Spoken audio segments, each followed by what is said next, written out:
ఈ రోజుకు మన ఆంధ్రప్రదేశ్లో పేదవాళ్ళు ఆరోగ్యశ్రీ లాంటి వ్యవస్థలపై ఆధారపడ్డారు.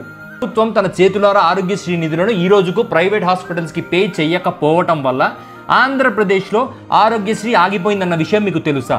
ఇది వినండి, ఈ వీడియో రికార్డింగ్ వింటే మీకు అర్థమవుద్ది. అన్నా ఏం లేదు, ఇది ఆరోగ్యశ్రీ ఉంది అన్న మన కాడ?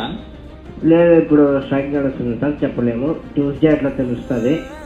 అంటే ఏంటి అన్న, నాకు మా ఎమ్మికి వేరేది అంటే ఇన్సూరెన్స్ ఏం లేదు, ఆరోగ్యశ్రీ మీద ఆధారపడినాము. అదే సార్, ఆరోగ్యశ్రీ అయితే స్ట్రైక్ నడుస్తుంది. ట్యూస్డే వరకు ఏం చెప్పడానికి లేదు. ట్యూస్డే రోజు ఫోన్ చేసి కనుక్కొని రండి. ఆరోగ్యశ్రీ ఇవాళ ఆంధ్రప్రదేశ్లో నిలువున ఆగిపోయింది. నేనేదో కృత్రిమంగా వీడియో సృష్టించానన్న మాట కాదు.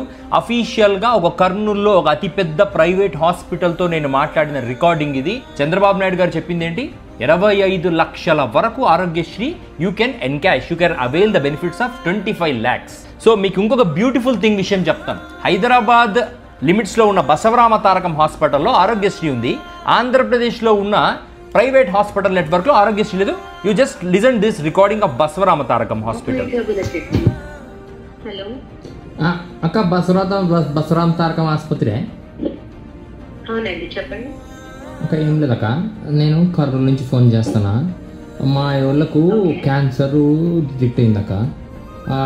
పెద్ద ఆసుపత్రికి తీసుకోపోతే ఈడ చుట్టుపక్కల ఆరోగ్యశ్రీ లేదంటున్నారు. మీ కాడ ఉందా అక్క? చూస్తారండి, ఇక్కడ బ్రెస్ట్ క్యాన్సర్ కి చూస్తారు ఆరోగ్యశ్రీలో.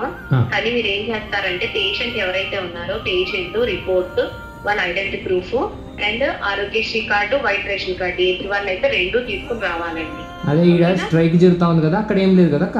అలా ఏం లేదండి. సరే అక్క, తీసుకొస్తాం అక్క. హైదరాబాద్లో బసవరామ తారకంలో ఆరోగ్యశ్రీలో మేము మీకు ట్రీట్మెంట్ ఇస్తాం. అదే ఆరోగ్యశ్రీ ఆంధ్రప్రదేశ్ నెట్వర్క్ ఆఫ్ హాస్పిటల్స్లో ఎందుకు లేదు? అంటే ఆంధ్రప్రదేశ్ నెట్వర్క్ ఆఫ్ హాస్పిటల్స్లో కరప్షన్ జరుగుతుందా? బసవరామ తారకంలో జరగదా? ఏ కారణం చేత మేము హైదరాబాద్కు పోయి ట్రీట్మెంట్ తీసుకోవాలి? టీడీపీ అఫిలియేటెడ్గా ఉన్న ఒక హాస్పిటల్కి మేము ఎందుకు వెళ్ళి ట్రీట్మెంట్ తీసుకోవాలి? అంటే బసవరామ తారకం హాస్పిటల్ ఈ రోజుకు ఆరోగ్యశ్రీ హానర్ చేస్తుంది అంటే దాని అర్థం ఏంటి? బసవరామ తారకం హాస్పిటల్కి నిధులు వెళ్తున్నాయి. లేకపోతే వాళ్ళు ఎందుకు చేస్తారు? ఏం ప్రజాస్వామ్యంలో మునిగిపోయారా?